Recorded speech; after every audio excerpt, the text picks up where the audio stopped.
Okay, hopefully tomorrow I'll be awake and with enough presence of mind to do a semi time lapse of what this sun is now doing in this room. I tried to do some videos this morning, but I waxed too long in verbiage, and they went way beyond the 15-minute mark. There was all sorts of stuff in the videos. But I'm going to try and catch, and by pausing the video for a few minutes at a time, how exactly the sunlight works its way through this end of the room. It basically starts on the very left of the golden crocodile and then works its way down the top of the pink princess, and then starts to cut to the right through the right side of the middle of the pink princess and hits the silver sword in the middle, and then hits the rubber tree and that little beginda. So that's about the arc that the half circle window takes from the front door on this side of the room. But it hits the top of this pink princess completely, including the now emerging leaf. So I'm hoping, just to see if I'm correct about my lighting assessment, that being the only thing left to work on for variegation's sake, but we'll see quite soon if that indeed helps to correct for pulling away the lights a little bit from this wall of plants. So that's that. It does look quite nice actually in the morning when the sunlight hits here. It's a nice way to enjoy a cup of coffee and some music. Okay, moving on. Here are I'm going to call these the two dancing leaves, because it's almost like they're very subtly jockeying for some position. I'm not sure what that position is, but and the variegation returned, at least temporarily. There we go, to one of the stems, per my prediction, based on the slight increase in light it got here from the other wall it was on. And there you have it. The other leaf came out looking almost exactly like, and positioned almost exactly like, the corner pink princess. And the pup is really struggling to free that leaf. This is days beyond what I thought it would take, and I think the tip is already damaged from its trying to pull it out. But if it's not completely free by tomorrow, I'm going to pull it out myself. Just pull it through with my fingers.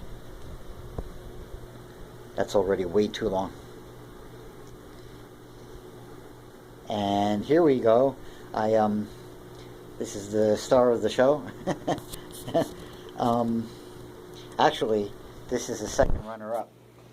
Here we have one brand new leaf coming out from the bipennifolium, the original bipennifolium aureum, right where I cut it. And one of the stems that I didn't cut, the smaller secondary stems, there you go right there, is also pumping out a new leaf. This is a little bit difficult of a plant for me to figure out. It seems to be really slow growing. But anyway, here we go to the philodendron gigas. I now have it taped exactly the way I was hoping to get it taped. This is what I saw in my mind's eye. You can see it's in the tube partially, stem-wise. Here you can see it right through that hole. There. Sorry for the crappy focusing camera.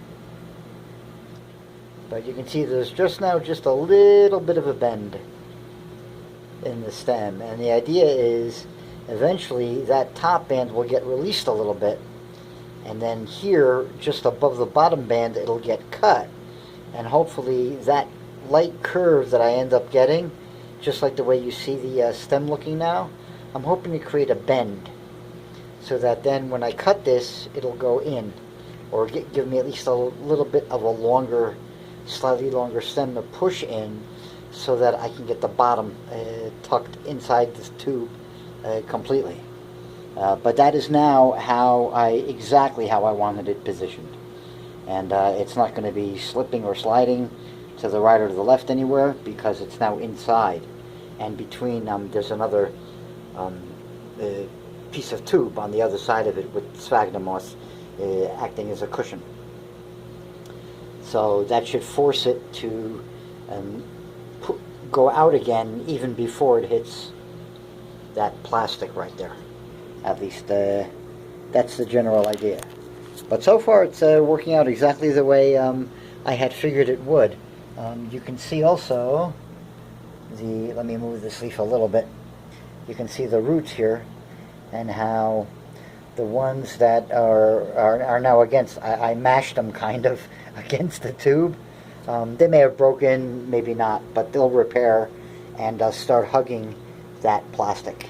And here, I'm hoping the root nodes will immediately start to grab into the sphagnum and pull the stem in even a little bit closer.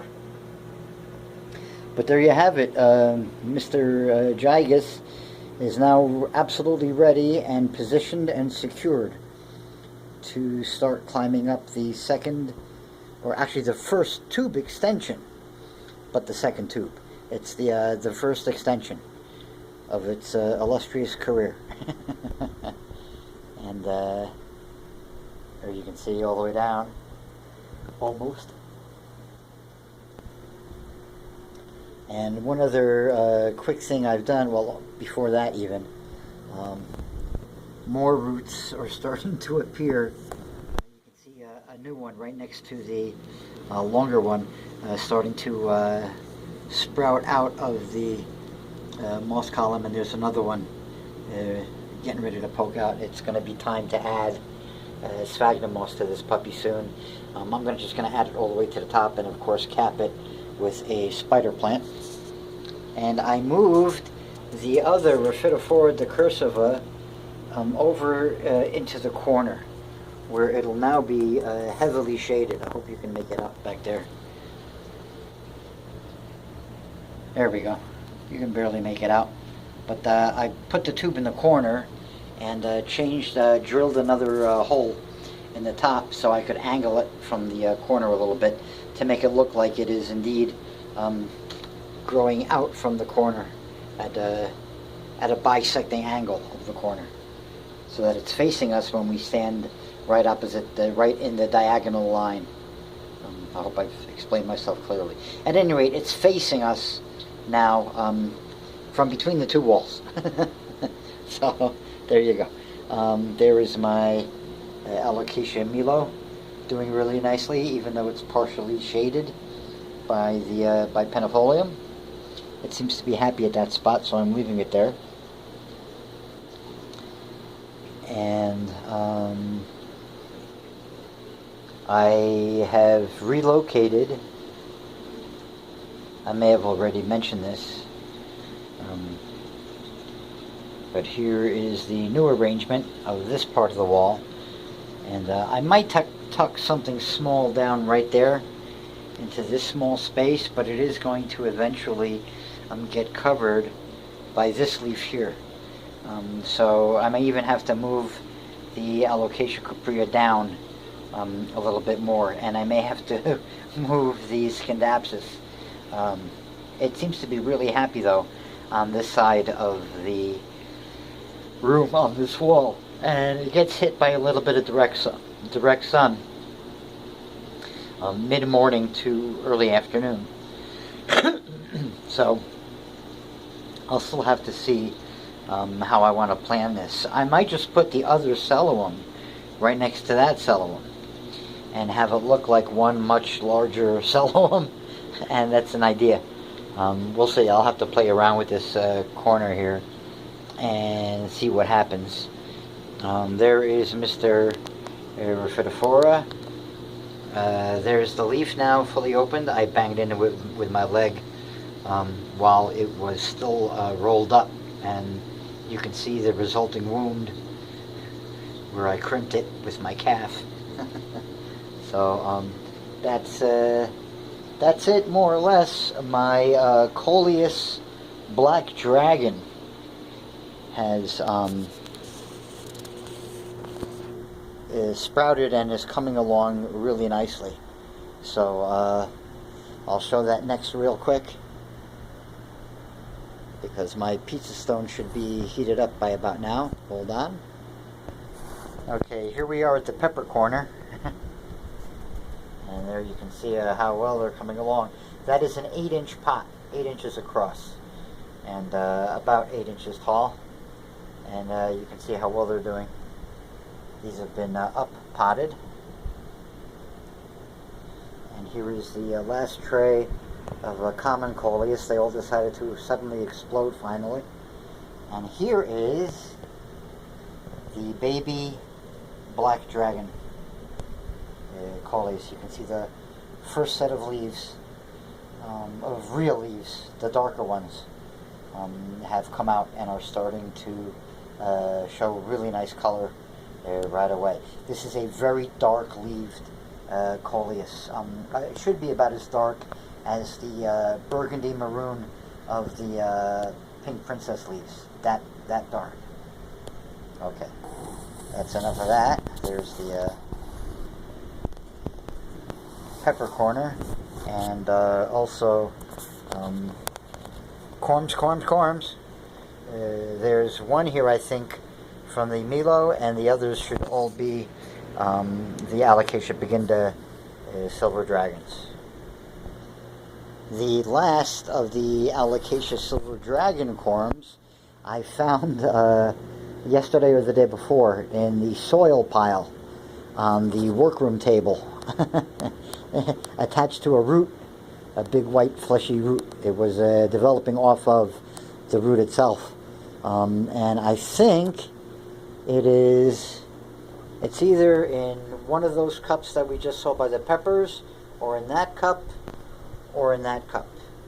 But at any rate, I've got, I think, at least 3 more Alocasia corms that I'm waiting on, and one that were just recently planted, and one that I'm waiting on that was planted the same time as that one right down there. So this one's sibling still has yet to sprout, although I think it's close. I've begun to notice it plump up a little bit, which could be an optical delusion, but I'm pretty sure that's what I've seen them do when they've been exposed enough in the soil bed.